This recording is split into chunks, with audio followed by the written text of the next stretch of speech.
Welcome back, everybody. Now, for my next Mel Gibson movie, this one's a World War II movie. He actually made this back in 1992.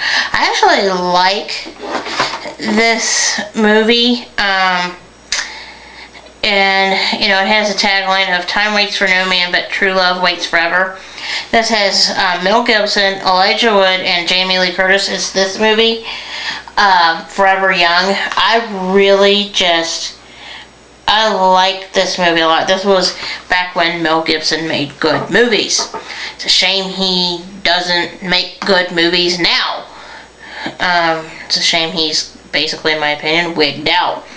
You know, not to talk mean about him, but I do. I think the man has completely gone cuckoo.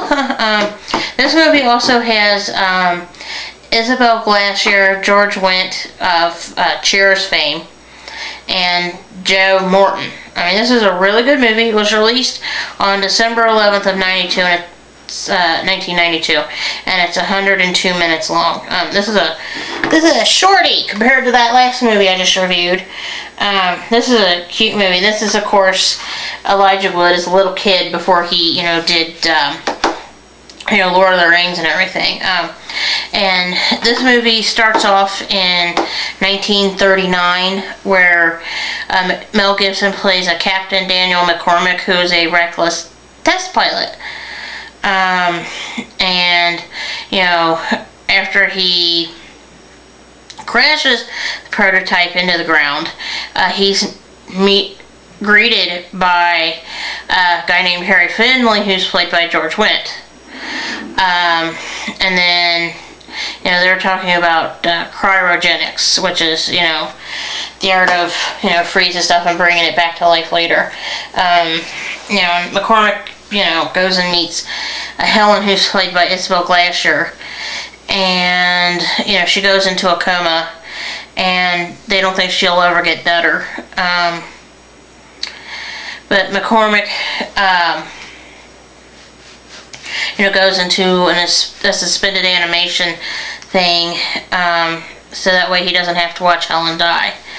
Well, of course, 53 years later, two boys playing inside a military storage warehouse find the cryogenic chamber, and fooling around with the chamber, they accidentally activate the reversal process, and during the confusion, McCormick's sleeping body accidentally grabs one of the boys' coats. And, shortly after that, McCormick wakes up and it's 1992. And what he does is he has to take the 5-finger discount on some clothes and finds, Nat Cooper, who's played by Elijah Wood, and, happens to own that jacket that he absconded with. And it talks about, how, they find, what all's happened, and it's, the movie is just, it's about, true love and everything. But I just really, really think this movie is adorable. I wish Mel Gibson would go back to making movies like this, because, he did a really good job in this movie, and I think this movie is great. So, definitely watch it. I mean, this is a guy flick, especially, the beginning where they're showing, the planes and everything else like that. Well, anyway, I want to pause here. I have some more movies to review, alright? So, hang on.